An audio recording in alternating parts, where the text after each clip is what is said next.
Of living कहीं है तो इस्लाम में मौजूद है, क्योंकि पग पग पर कैसे कैसे आपको व्यवहार करना है ये इस्लाम में मौजूद है। दुनिया में जो इस्लाम तेजी से बढ़ा वो इन्हीं आदर्शों की वजह से बढ़ा, इन्हीं अपने अखलाक की वजह से बढ़ा, तलवार के जोर पर नहीं बढ़ा। लोग कहते हैं, हम लोगों ने पढ़ा, तमाम हमारे हिंदू भाई सोचते हैं कि इस्लाम तलवार के जोर पर फैला। मोहम्मद शहाबुद्दीन गोरी सन 1192 में इस दिल्ली के तख्त पर बैठ गए थे। तब से लेकर औरंगजेब के बाद तक 550 साल लगातार हुकूमत की। 550 साल सुनने में ऐसे ही लगा, लेकिन कितने होते हैं जरा इसका अंदाजा लगाइए कि 200 साल कितने होते हैं। 200 साल पहले आपके दादा के दादा के दादा के दादा यानी 8वीं पुश्त के पुरखे मौजूद थे। पिता नहीं, दादा यानी ग्रैंडफादर। दादा के दादा के दादा के दादा 8वीं पुश्त के पुरखे मौजूद थे। इसमें से शायद ही कोई अपनी 8वीं पुश्त के पुरखे का नाम जानता हो। जिनकी औलाद हैं उनका नाम 200 साल में भूल गए, और 550 साल कितना होता आप समझ लीजिए। 550 साल लगातार इस देश में मुसलमानों की हुकूमत चलती रही। मुस्लिम बादशाहों के मुंह से निकला शब्द कानून था, वो किसी संविधान से नहीं बने थे, जो मुंह से निकल गया वही संविधान।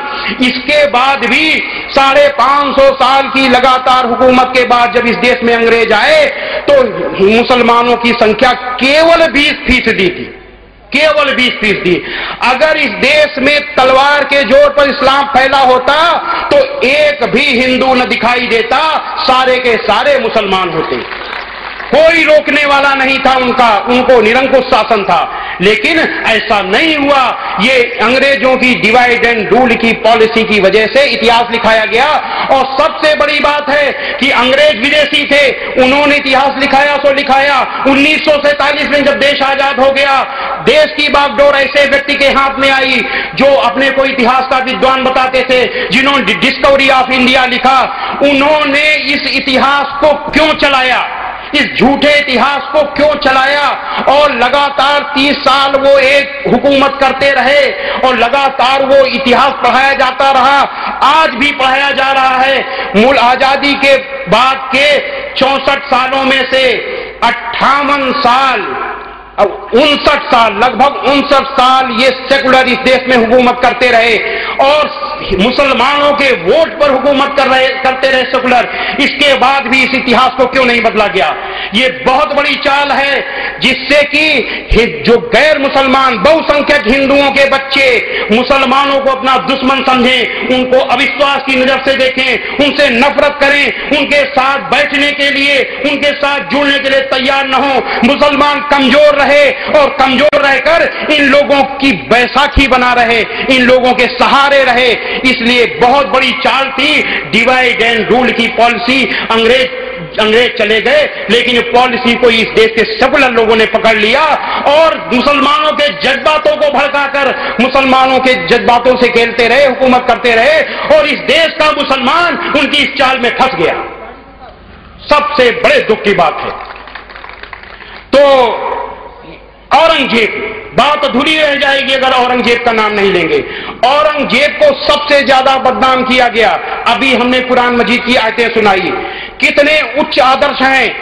औरंगजेब इतिहास के जितने भी बादशाह हुए हैं उनमें एकमात्र ऐसा बादशाह था जो अल्लाह के आदेश से डरते सब थे, लेकिन औरंगजेब थर थर कांपता था अल्लाह के आदेश से। वो और जो अल्लाह के आदेश से डरेगा, जो आखिरत से डरेगा, वो कुरान मजीद के आदेशों के विपरीत जा ही नहीं सकता। तो ऐसा औरंगजेब, क्या जो कुरान मजीद के हमने आदर्श बताए, क्या वो निर्दोषों पर अत्याचार कर सकता था? और जो इतना आदर्शवादी था वो उसका साम्राज्य आज के भारत से बड़ा था, इतना बड़ा सम्राट। और वो क्या करता था, टोपी सिल करके कुरान लिख करके उसको बेचता था और बेच करके अपना खर्चा चलाता था। इतने बड़े देश का सम्राट जो चाहता बादशाहों के बादशाह की तरह जो है ऐसे रहता, लेकिन टोपियां सिलकर कुरान लिखकर उसको बेचकर खाता, अपना खर्चा चलाता था। ऐसा ऐसा बादशाह, अल्लाह से डरने वाला बादशाह इंसानियत के खिलाफ कुछ कर ही नहीं सकता था। ये केवल उस इतिहास की करामात है। प्रोफेसर विश्वम्भरनाथ पांडे जो उड़ीसा के गवर्नर भी रहे हैं, उन्होंने एक किताब लिखी है इतिहास के साथ ही अन्याय। उसको आप देखिए कि औरंगजेब कितना भला बादशाह था। ये केवल गलत इतिहास पढ़ाया गया। खैर, तो ये तो हमने कुछ कुरान मजीद की आयतें बताई। हजरत मोहम्मद सल्लल्लाहु अलैहि वसल्लम ने क्या कहा, इसके बिना बात अधूरी रह जाएगी। हजरत मोहम्मद सल्लल्लाहु अलैहि वसल्लम ने एक बार कहा, अल्लाह की कसम वो मुसलमान नहीं, अल्लाह की कसम वो मुसलमान नहीं, अल्लाह की कसम वो मुसलमान नहीं। आपसे पूछा गया है, अरे अल्लाह के रसूल कौन? आपने कहा वो जिससे उसका पड़ोसी परेशान हो, जिससे मुसलमान परेशान ना हो, जिससे उसका पड़ोसी परेशान हो, वो चाहे जो हो, वो इंसान जिससे परेशान हो।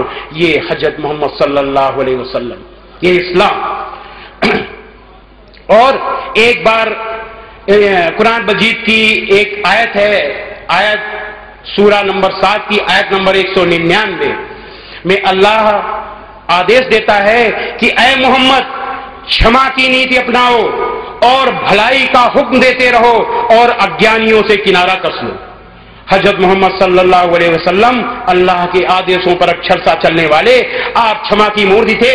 एक बार आपसे मिलने एक देहाती आया, वो गैर मुस्लिम था, मस्जिद में आया, उसको पेशाब लगी तो खड़े खड़े मस्जिद में पेशाब करने लगा। मुसलमान उसको मारने के लिए दौड़े।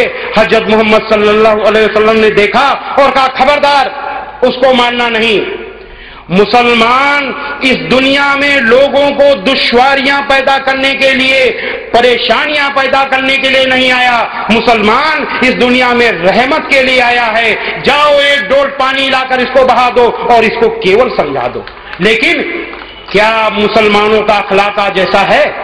अगर कोई गैर मुस्लिम मस्जिद के नीचे अगर पेशाब कर दे और कुछ अगर जो है समझदार लोग बीच में न पड़े तो हो सकता दंगा हो जाए।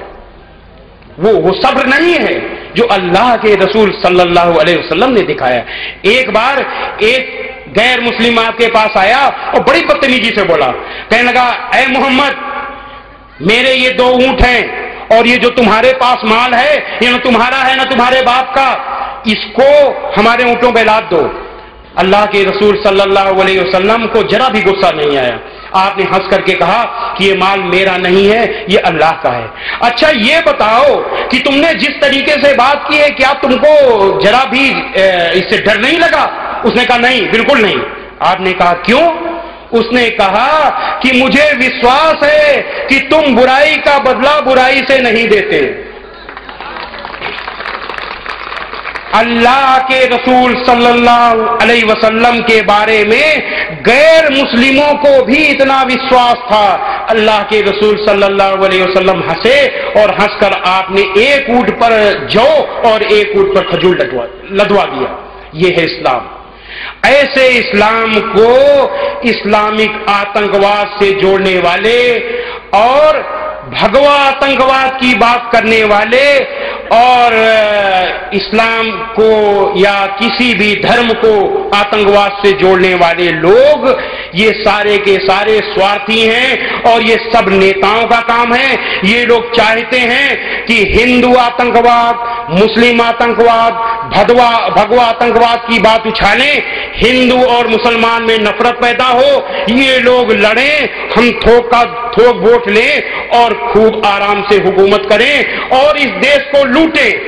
आप समझ लीजिए कि आप लोगों ने अखबार में पढ़ा होगा, चूहा 10 दाना खाता है, 1000 दाना बिल में इकट्ठा करता है। इन लोगों ने 500 लाख करोड़ रुपया इस देश का विदेशों में जमा किया। 500 लाख करोड़ इतना होता है कि अगर एक व्यक्ति को 5 लाख रुपया दिया जाए तो 100 करोड़ लोगों में बंट जाएगा। यानी अगर वो पैसा बांटा जाए तो इस देश के 1 साल के बच्चे से लेके हर बूढ़े तक को सारे लोगों को 5-5 लाख रुपया मिल जाए।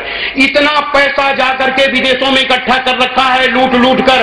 और जब सुप्रीम कोर्ट पूछ रहा है कि लुटेरों का नाम बताओ, तो हमारी सरकार, केंद्रीय सरकार कहती है कि हमारी संधि है विदेशों से, अगर हम नाम बता देंगे संधि टूट जाएगी। ऐसी संधि किस बात की जो देश के लुटेरों को बचाए। अब क्यों? इसलिए कि पैसा जानते हैं कि पैसा उनका है जिनको नाम खोलना है। कैसे खोलेंगे? बहाने चाहिए कोई ना कोई। और सबसे बड़ी बात यह है कि जो हमारे विरोधी नेता हैं वो भी इस पर चुप्पी दबे मन से एक आध बार बोल देते हैं जनता को दिखाने के लिए। क्यों? वो सोचते हैं कि कभी हमने लूटा था, आज ये लूट रहे हैं और आगे चलकर कभी फिर हम लूटेंगे, तो हम दोनों लुटेरे भाई भाई हैं, हम क्यों इस पर बोले। जनता को बरगलाए रखो, हम मां में सारे के सारे नंगे हैं। एक कितने बड़े ताज्जुब की बात है, इस मुल्क में एक अभी खेल हुआ वो कॉमनवेल्थ गेम। आप ताज्जुब करिए कि एक फ्रिज 4,500 रुपए का, छोटा फ्रिज 4,500 रुपए का आता है। उस फ्रिज को इन लोगों ने 30 दिन के लिए 45,000 रुपए किराए पे लिया। 4,500 रुपए के फ्रिज का 30 दिन का किराया 45,000। यानी अगर खरीद लेते और 30 दिन बाद उसको बेचते तो कबाड़ में 2,000 का बिक जाता, केवल 3,500 लगता, उसके लिए 45,000 खर्च किया। ये एक मिसाल है, इतनी लूट चल रही है इस देश में। तो कहने का मतलब यह है कि हम लोगों को इस दिशा में सोचना चाहिए। ये कोई राजनीति की बात नहीं है, इंसानियत का गला घोटा जा रहा है। इस देश में गरीब गरीब होता चला जा रहा है, अमीर अमीर होता चला जा रहा है, क्योंकि लोगों को अल्लाह का डर नहीं है, परमेश्वर का डर नहीं है। तो हर चीज का एक ही विकल्प है, अल्लाह का डर। जिस दिन परमेश्वर का डर हो जाएगा उस दिन सारी की सारी चीजें सब अपने आप अच्छी हो जाएंगी। और ये नेता क्यों कहते हैं धार्मिक लोगों को कि धार्मिक लोगों का काम है धर्म का काम करना, इनको राजनीति में नहीं आना चाहिए। क्यों नहीं आना चाहिए? कि अगर धार्मिक लोग राजनीति में आ जाएंगे तो इन लोगों की छुट्टी हो जाएगी, राजनीति अच्छी हो जाएगी, ये गंदे लोग चले जाएंगे। इसलिए जब देखो तब स्लोगन उछालते रहते हैं। इनका क्या काम है? ये अपना धर्म कर्म करें, ये राजनीति इनका काम नहीं है। राजनीति क्या तुम्हीं लुटेरों का काम है? राजनीति तब मर्यादित होगी जब इसमें धर्म का हस्तक्षेप होगा, चाहे वो इस्लाम हो या कोई भी सत्य धर्म हो। उसके द्वारा जब ये चलेगा तभी ये जो है ये धर्म, ये देश सुधरेगा और एक स्वच्छ राजनीति, एक स्वच्छ देश बनेगा। इन्हीं शब्दों के साथ हम परमेश्वर से प्रार्थना करते हैं कि ऐसे लोगों को सद्बुद्धि दे, हम सबको रास्ता दिखाए, सच्ची राह दिखाए, पथभ्रष्ट होने से बचाए। ओम शांति ही शांति ही। स्वामी लक्ष्मी शुक्राचार्य जी का जिन्होंने अपने विचार रखे। इन्हीं शब्दों के साथ आज के इस प्रोग्राम के समापन का यानी इख्तिताम का ऐलान किया जाता है। हम सबका शुक्रिया अदा करते हैं और इसी माइक से जो है बयान होगी इंशाअल्लाह। अल्लाहु अकबर, अल्लाहु अकबर, अल्लाहु अकबर, अल्लाहु अकबर। अशहदु अन ला इलाहा इल्लल्लाह, अशहदु अन ला इलाहा इल्लल्लाह,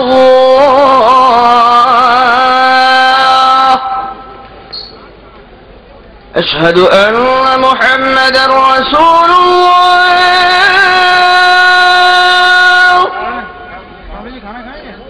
अशहदु अन्ना मुहम्मदर रसूलुल्लाह।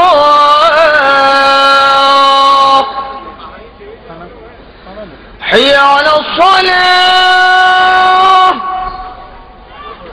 हय्या अलस्सलाह,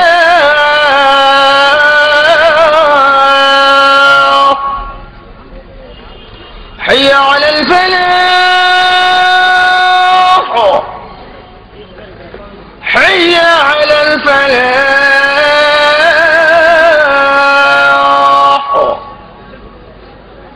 अल्लाहु अकबर, अल्लाहु अकबर।